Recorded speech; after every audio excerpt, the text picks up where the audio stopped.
ನೋಡಿ ಮೇಲ್ಗಡೆಯಿಂದ ನೀರು ಇಲ್ಲೂ ಸಹ ಧುಮುಕ್ತಾ ಇದೆ. ವೆದರು ನೋಡೋದಕ್ಕೆ ಎರಡು ಕಣ್ಣು ಸಹ ಸಾಲ್ತಿಲ್ಲ, ಅಷ್ಟು ಚೆನ್ನಾಗಿದೆ. ಹೋಗ್ಬೇಕಾದ್ರೆ ಮಾತ್ರ ಕೋತಿಗಳೆಲ್ಲ ಸ್ವಾಗತ ಕೊಡ್ತಾ ಇದ್ದಾವೆ ಮಾತ್ರ, ಅದು ಮಾತ್ರ ಸಖತ್ತಾಗಿತ್ತು. ಹಾಗೆ ನೀರು ಧುಮುಕ್ತಾ ಇತ್ತು, ಅದು ಮಾತ್ರ ಸಖತ್ತಾಗಿತ್ತು ಮಾತ್ರ. ಒಂದೇ ಅಂತಲ್ಲ, ಸುಮಾರು ಫಾಲ್ಸ್ಗಳು ಸಿಗುತ್ತೆ ಹೋಗೋ ರೋಡಲ್ಲಿ ಮಾತ್ರ. ಅಂದರೆ ಮೋಡದ ಮಧ್ಯದಲ್ಲಿ ನಾವು ಹೋಗ್ತಾ ಇದೀವೇನೋ ಅನ್ನೋ ಫೀಲ್ ಆಗ್ತಾ ಇರುತ್ತೆ ಮಾತ್ರ. ಹಂಗೆ ತಣ್ಣನೆ ಗಾಳಿ ಬೀಸ್ತಾ ಇರುತ್ತೆ.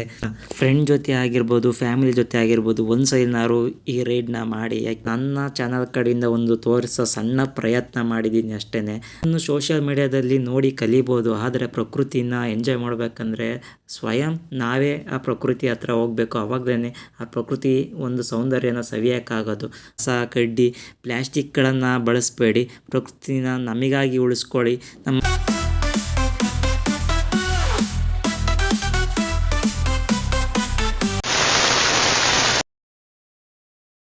ಸೊ ದಟ್ ಯಾರು ಎಲ್ಲಾದರೂ ಅಲ್ಲಿ ಹೋದಾಗ ಅದ್ರ ಬಗ್ಗೆ ಒಂದು ಸ್ವಲ್ಪ ತಿಳುವಳಿಕೆ ಬರುತ್ತೆ. So give them good information.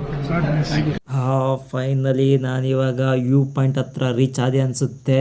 ಇದೇನಾ ಗೊತ್ತೇ ಆಗ್ತಿಲ್ಲ, ಫುಲ್ ಫಾಗ್ ಇರೋದ್ರಿಂದ ಯಾವ ಜಾಗ ಅಂತಲೇ ಗೊತ್ತಾಗ್ತಿಲ್ಲ, ಆ ಥರ ಇದೆ.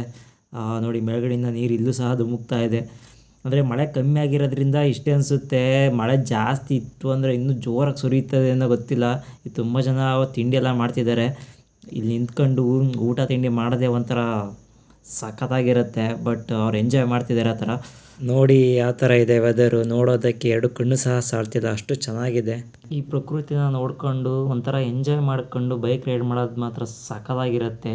ಯಾರಾದರೂ ಈ ಕಡೆ ಬರಬೇಕಂತ ಇದ್ದರೆ ಮಿಸ್ ಮಾಡದೆ ಬನ್ನಿ. ಈ ಥರ ವೆದರ್ನ ಯಾವತ್ತೂ ಮಿಸ್ ಮಾಡ್ಕೋಬೇಡಿ ಅಂತ ನನ್ನ ಕಡೆಯಿಂದ ಒಂದು ಸಜೆಷನ್ನು. ಹೋಗ್ಬೇಕಾದ್ರೆ ಮಾತ್ರ ಕೋತಿಗಳೆಲ್ಲ ಸ್ವಾಗತ ಕೊಡ್ತಾ ಇದ್ದಾವೆ ಮಾತ್ರ, ಅದು ಮಾತ್ರ ಸಖತ್ತಾಗಿತ್ತು. ಹಾಗೆಯೇ ಈ ಕಡೆ ಸೈಡ್ ನೋಡ್ತಾ ಅಂದರೆ ನೀರು ಧುಮುಕ್ತಾ ಇತ್ತು, ಅದು ಮಾತ್ರ ಸಖತ್ತಾಗಿತ್ತು ಮಾತ್ರ. ಒಂದೇ ಅಂತಲ್ಲ, ಸುಮಾರು ಫಾಲ್ಸ್ಗಳು ಸಿಗುತ್ತೆ ಹೋಗೋ ರೋಡಲ್ಲಿ ಮಾತ್ರ, ಒಂದಕ್ಕಿಂತ ಒಂದು ಚೆನ್ನಾಗಿರುತ್ತೆ ಮಾತ್ರ. ಹಾಗೆ ಹೋಗೋ ಹಾದಿಯಲ್ಲಿ ಜಲಪಾತದ ಆ ಶಬ್ದನ ಕೇಳೋದಕ್ಕೆ ತುಂಬ ಅಂದರೆ ತುಂಬಾ ಚೆನ್ನಾಗಿರುತ್ತೆ. ಹಾಗೆ ಅದರ ಉದುರು ಹನಿ ಬೀಳುತ್ತಾ ಇರುತ್ತಲ್ಲ, ಅದನ್ನು ಫೀಲ್ ಮಾಡೋದಕ್ಕೆ ಮಾತ್ರ ಇನ್ನೂ ಸಖತ್ತಾಗಿರುತ್ತೆ. ಹಾಗೆ ನಾವು ಹೋಗೋ ರೋಡ್ ಯಾವ ಥರ ಇರುತ್ತೆ ಅಂದರೆ ಮೋಡದ ಮಧ್ಯದಲ್ಲಿ ನಾವು ಹೋಗ್ತಾ ಇದೀವೇನೋ ಅನ್ನೋ ಫೀಲ್ ಆಗ್ತಾ ಇರುತ್ತೆ ಮಾತ್ರ. ಹಾಗೆ ತಣ್ಣನೆ ಗಾಳಿ ಬೀಸ್ತಾ ಇರುತ್ತೆ, ಅದನ್ನು ಸಹ ಫೀಲ್ ಮಾಡೋಕ್ಕೆ ತುಂಬ ಅಂದರೆ ತುಂಬಾ ಚೆನ್ನಾಗಿರುತ್ತೆ ಮಾತ್ರ. ಫ್ರೆಂಡ್ ಜೊತೆ ಆಗಿರ್ಬೋದು, ಫ್ಯಾಮಿಲಿ ಜೊತೆ ಆಗಿರ್ಬೋದು, ಒಂದ್ಸಲಿನಾರು ಈ ರೈಡ್ನ ಮಾಡಿ. ಯಾಕೆ ಅಂದರೆ ಎಷ್ಟೇ ಟೆನ್ಷನ್ ಇತ್ತು ಅಂದ್ರೂ ಇಲ್ಲಿ ಒಂದು ಸಲ ಬಂದು ಹೋಯ್ತು ಅಂದರೆ ಎಷ್ಟೋ ನೆಮ್ಮದಿ ಸಿಗುತ್ತೆ. ಮತ್ತು ನಿಮಗೆ ಒಂಥರ ರಿಲೀಫ್ನೆಸ್ ಅನ್ನೋದು ಫೀಲ್ ಆಗುತ್ತೆ, ಫ್ರೆಶ್ನೆಸ್ ಅನ್ನೋದು ಜಾಸ್ತಿ ಆಗುತ್ತೆ. ನಿಮಗೆ ಎಷ್ಟೇ ಪ್ರೆಷರ್ ಇತ್ತು ಅಂದ್ರೂ ಈ ವೆದರಿಗೆ ನಿಮಗೆ ಕಾಮ್ನೆಸ್ ಅನ್ನೋದು ನಿಮ್ಮಲ್ಲಿ ಬಂದ್ಬಿಡುತ್ತೆ. ಹಾಗೆಯೇ ಉತ್ಸಾಹ ಅನ್ನೋದು ಜಾಸ್ತಿ ಆಗುತ್ತೆ. ಅಥವಾ ಡಿಪ್ರೆಷನ್ ಇತ್ತು ಅಂದರೆ ಏನಾದರೂ ಮೈಂಡ್ ಏನೋ ಅಪ್ಸೆಟ್ ಆದಾಗ ಏನೋ ಒಂಥರ ಒಬ್ಬರೊಬ್ಬರೇ ಒಂಟಿ ಫೀಲ್ ಆದವರಿಗೆ ಅಕಸ್ಮಾತ್ ಈ ಕಡೆ ಬಂತು ಅಂದರೆ ಈ ವೆದರಿಗೆ, ಈ ಪ್ರಕೃತಿಗೆ ಒಂಥರ ಹೊಸ ಚೈತನ್ಯ ಬಂದಂಗೆ ಅನಿಸ್ಬಿಡುತ್ತೆ ನಿಜವಾಗ್ಲೂ ಮಾತ್ರ.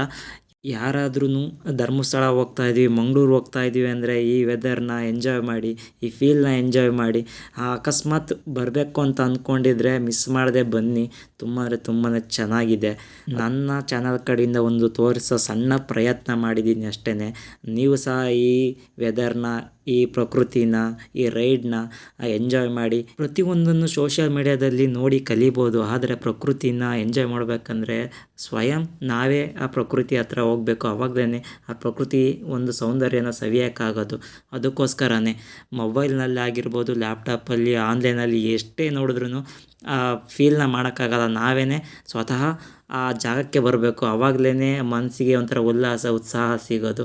ನೀವು ಸಹ ಬನ್ನಿ, ಈ ಪ್ರಕೃತಿನ ಎಂಜಾಯ್ ಮಾಡಿ, ಫೀಲ್ ಮಾಡಿ. ಹಾಗೆಯೇ ಈ ಪ್ರಕೃತಿನ ಉಳಿಸಿ. ಅದೇ ಥರದ ಕಸ ಕಡ್ಡಿ ಪ್ಲ್ಯಾಸ್ಟಿಕ್ಗಳನ್ನು ಬಳಸಬೇಡಿ, ಪ್ರಕೃತಿನ ನಮಗಾಗಿ ಉಳಿಸ್ಕೊಳ್ಳಿ, ನಮ್ಮ ಮುಂದಿನ ಜನ್ರೇಷನ್ಗಾಗಿ ಉಳಿಸ್ಕೊಳ್ಳಿ. ನಮ್ಮ ಪ್ರಕೃತಿಯನ್ನು ನಾವೇ ಕಾಪಾಡ್ಕೊಳ್ಳೋಣ, ಉಳಿಸೋಣ, ಬೆಳೆಸೋಣ ಅಂತ ಒಂದು ಕಿವಿ ಮಾತು ನಮ್ಮ ಕಡೆಯಿಂದ.